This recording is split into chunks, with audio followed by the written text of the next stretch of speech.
Human gipaubos sa signal number 1 ang Northern Samar kagahapon, giandam dayon sa Provincial Disaster Risk Reduction and Management Office ang ilang disaster plan. Dugang mga lakang ang ipaambit sa ilang pango sa PDRRMO sa Northern Samar aron makabot ang zero casualty. Busa makisayad kita kabahin niini karong buntaga.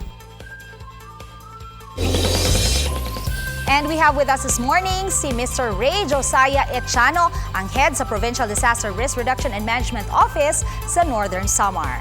Good morning, Mr. Echano, sir. Good morning, Ms. Mai, and good morning to all of the televiewers of GMA 7 Cebu. Sir, kumusta karon diha ang sitwasyon sa Northern Samar? Right now, it's already maaraw na po at yung since yesterday intermittent light rains lang, no? Actually very very light rains lang yung naranasan ng mga kababayan natin dito sa Northern Samar. So wala namang sir, napaulat na mga pagbaha o landslide sa areas niyo po? Fortunately wala po dahil 12 millimeters lang, no? Malayo. This is far cry from the forecasted heavy rainfall na 50 to 100 millimeters po, no? So with our preparedness, hindi naman sana sayang po, pero okay naman po, no, sa kabuuan yung buong lalawigan ng Northern Samar, maliban lang po sa mga stranded passengers sa mga terminals namin dito sa Allen, no, at saka sa San Isidro, dahil gateway to papuntang Luzon at saka papuntang Mindanao. Normally dito yung choke point ng problema at may mga ganitong risk, no, sa usapin ng weather disturbance. Ano po ang disaster plan na ginawa niyo kahapon? Ang disaster plan po natin, it's based and aligned to the NDRIMC standard, no, na normally after yung Pag-asa forecasted the entry of the possible tropical depression, we convened the analyst group for initial pre-disaster risk assessment, and this group recommended to the governor to call for full provincial disaster risk reduction and management council meeting para tansyahin ang kabuoang aksyon ng buong provincial government. Mula po sa council meeting po, dito po natin ina-activate yung contingency plan, no? Kung saan ang laman nito ay pag-activate ng mga response cluster at pagpe-preposition ng lahat ng kagamitan kinakailangan sa emergency response na tulad ng tropical depression naman. So may isinagawa po ba kayong preemptive evacuation kahapon? Based po sa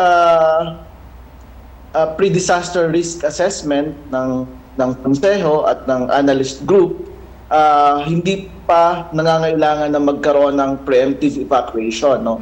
Ang tinutukan namin yung malaking problema po sa ports ng Allen at saka ng San Isidro dahil dito po yung congestion, no, ng mga kababayan natin na papunta ng Luzon, no? So doon po tumutok yung naging augmentation relief effort natin. And speaking of ports, may mga stranded passengers pa rin po ba ngayon dyan sa inyo? Yes po, no? As of 7 a.m. kanina, umaabot pa rin po ng 1,737 individuals and 287 rolling cargos, no? Yung mga buses at saka mga private no, na ginagamit para sa pag-transport ng mga kagamitan at goods. Tuwing may bagyo po, ano po ang mga areas na usual na tinututukan sa inyong lugar? Normally, we have 20 out of 24 coastal line towns, no? Nasa coastal line yung mga bayan namin. Kaya ito po yung tutok namin, lalong-lalo na yung 4 na bayan na nakaharap, no, sa Pacific Ocean. Ang Palapag, Mapanas, Gamay at saka Lapinig, no. Normally doon po ang red alert agad pag may LPA or tropical depression sa silangan ng Mindanao, east of Mindanao, no? Doon agad ang namin.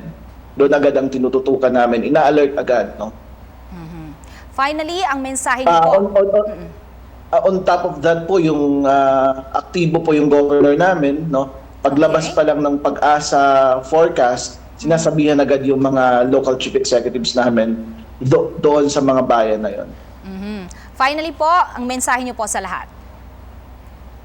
Sa aming mga kababayan, lalong-lalo na sa mga kababayan namin sa Northern Samar, ang provincial government, inyo po sa pamumuno ni Governor Edwin Ongchuan ay laging nasa harap, no, ng pagpapanatili ng kaayusan at safety ng ating mga kababayan, at naglalaan to ng mga resources para sa kaukulang response sa bawat incident na kinakaharap ng ating lalawigan. So, makinig lang po sa mga local government units natin kung ano po yung warning, at sundin po kung ano man ang mga ipaparating na mga activities, no, o pagkilos kaugnay sa pagharap sa anumang sakuna po. Alright, maraming salamat, Ray Josiah Echano. Maraming salamat.